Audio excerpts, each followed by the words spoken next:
Be, Ah, pahingi ako ng 500. Magpapacheck up ako ng mata. bakit? Nahihirapan ako makakita. Ah?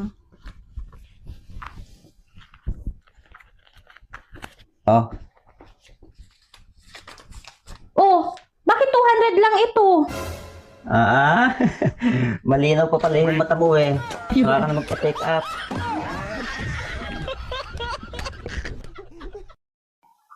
Nagsahin ka na ba? Opo, nakasalan na nga po doon eh. Ilan takal yan? Dalawa. Sinugasan mo? Oo, sinabon ko pa nga eh. Oo. Ay, gago!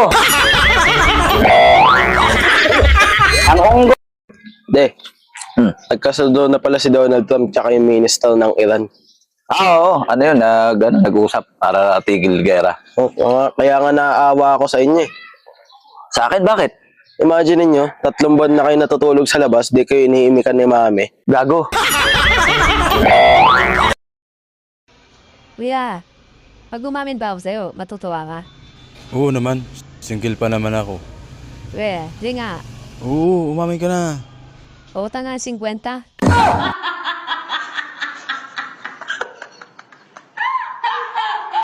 De, nakapag-college ba kayo? Hindi ako nakapag-galing. Di bobo kayo nun. Puta na. Bakit ako bobo? Di kayo nakapag-college eh. Oh, hindi nga ako nakapag-college. Pero puta, 10 taon ako sa grade 5. Ang unggo. De. Tuloy na ako de. Tuloy ka na. Oh, Oh, hindi ayos. pwede na ako bumembang. Sino naman nasabi sa inyan? Nagtuloy sa akin.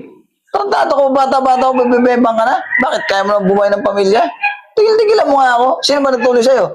Yung binembang niyo. Ang unggo. De. Kapag may babae nagubad sa harapan niyo, kakanain niyo ba? Naku, hindi mangyari yun. Hindi. Seryoso? Kahit nagubad na? Oo, mami mo lang ang minahal ko. Wala nang iba. Yun lang. Wala na. Kahit si Ivana? Anong oras? Ang unggo. Kuya, yung HR kasi may pa-challenge. Naghanap kami ng pogi na mapagbigyan ng pera. Magkano naman, ma'am? 3,000 po.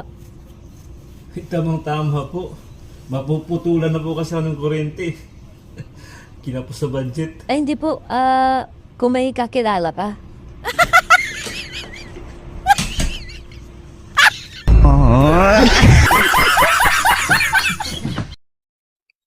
Honey, ubusin ko lang itong kape ha.